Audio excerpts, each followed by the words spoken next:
Shalom, salam sejahtera dalam Tuhan.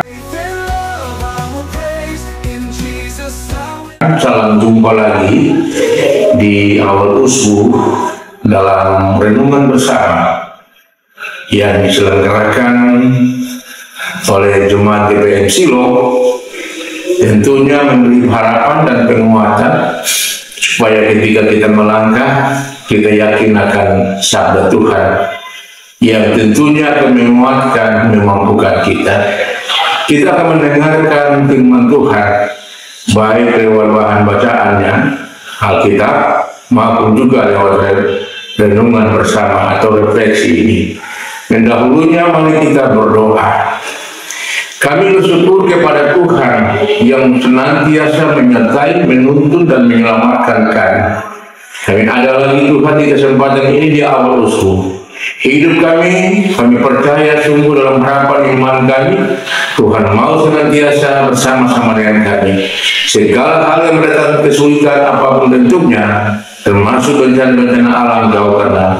Kami akan menapaki usku yang baru. Kami mengharapkan kuasa Tuhan menyertai menuntun kami. Keselamatan biarlah kami miliki karena diberikan oleh Tuhan. Dalam perjalanan kami memasuki usku yang baru ini, kami akan dituntun lagi oleh firman Tuhan. Dan mari berfirmanlah kepada kami Tuhan dengan tuntunan kuasa Roh Kudus-Nya, agar kami mengerti, kami memahami dan apa yang kami lakukan dalam kehidupan ini. Berfirmanlah kepada kami ya Tuhan, kami sudah siap mendengarnya. Amin. Bapak Ibu Saudara semua, bahan bacaan kita di kesempatan yang berbahagia ini terambil dari kitab Mazmur, kitab Mazmur 37 ayat 1 sampai dengan ayatnya yang ke-9 yang berbunyi begini.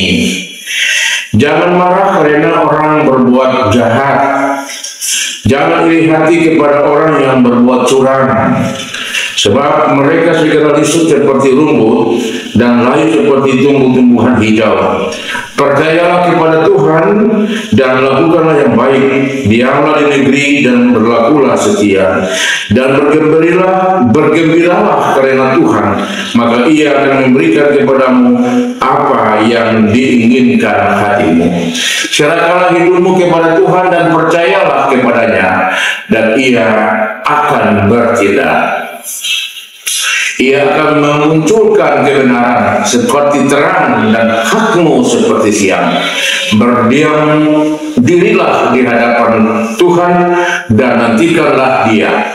Jangan marah karena orang yang berhasil dalam hidupnya, karena orang yang melakukan tipu daya. Berhentilah marah, tinggalkanlah panas hati itu.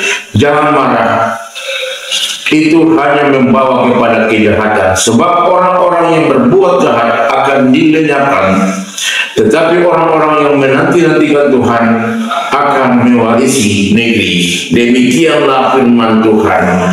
Bapak Ibu dan Saudara semua yang Tuhan Yesus kasihi, anak-anak, para pemuda, remaja, marilah kita melangkah di usbu yang baru ini dalam seluruh harapan sebagaimana yang telah kita firman, yang telah difirmankan lewat bahan bacaan Alkitab tadi. Dengan bahan apa yang menjadi perenungan kita bersama, maka ada beberapa hal yang menjadi catatan reflektif bagi kita semua. Yang pertama, pengendalian diri dapat mengantar kita dalam mengambil keputusan yang tidak menyesatkan diri sendiri, bahkan menyesatkan orang lain. Pengendalian diri dapat membuat kita mengekang sifat-sifat kemanusiaan kita yang penuh dengan luapan emosi, amarah, dengki, bahkan iri hati, cemburu, dan sebagainya. Pengendalian diri dapat mengantarkan kita supaya kita menjadi orang-orang yang mampu memahami diri dalam seluruh kehidupan ini, baik dalam hubungan dengan Tuhan maupun juga dalam hubungan dengan sesama. Karena itu di dalam bahan bacaan kita Mazmur 37 ayat 1 sampai dengan ayat 9 ini, dia mengingatkan kita supaya janganlah kita terkecoh dengan suasana hati yang mungkin menyakitkan dan mengecewakan. Sebab hal tersebut dia berdampak pada keburukan hidup, baik terhadap diri, terhadap keluarga, dalam lingkungan dengan sesama maupun juga dalam hubungan persahabatan dan sebagainya.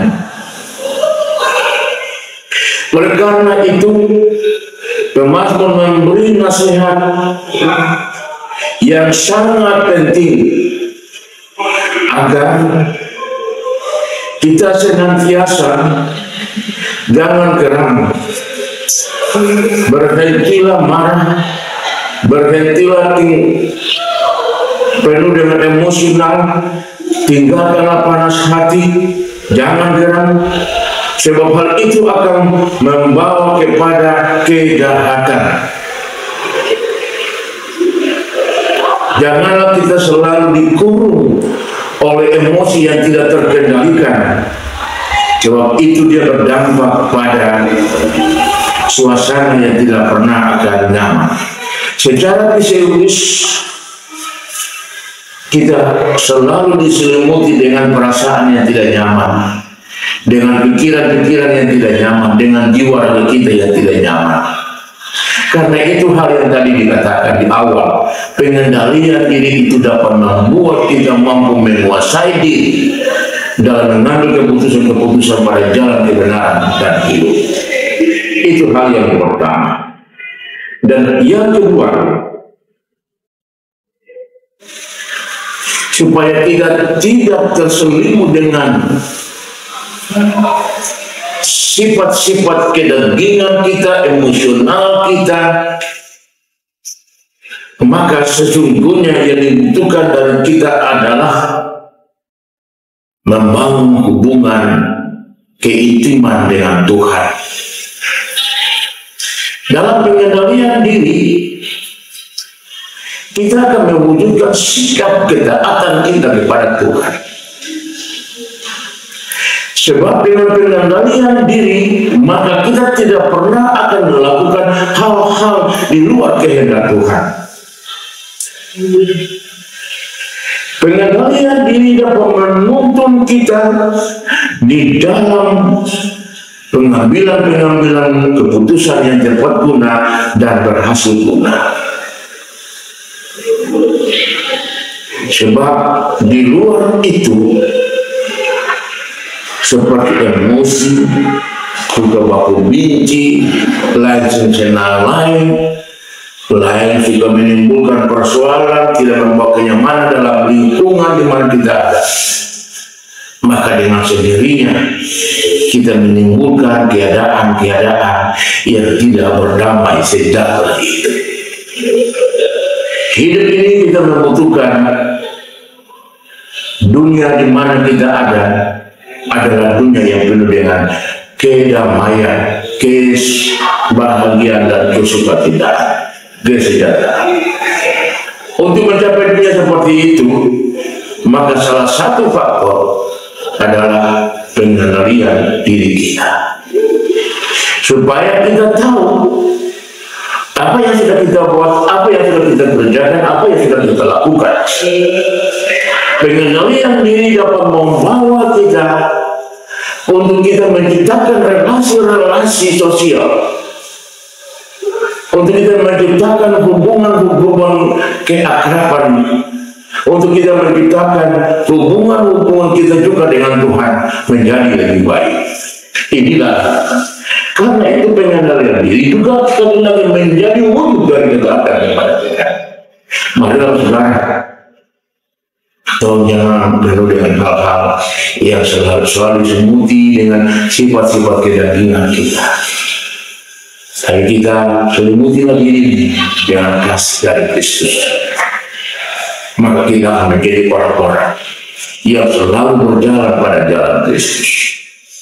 Di jalan Kristus itu kita dapat mengendalikan diri kita.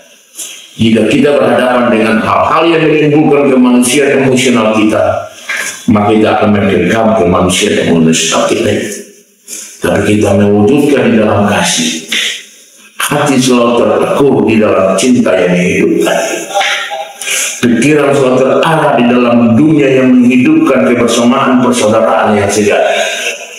Mulut selalu berucap kata damai sejahtera, shalom. Demikianlah renungan kita di pagi hari ini. Selamat beraktivitas di usbu yang baru.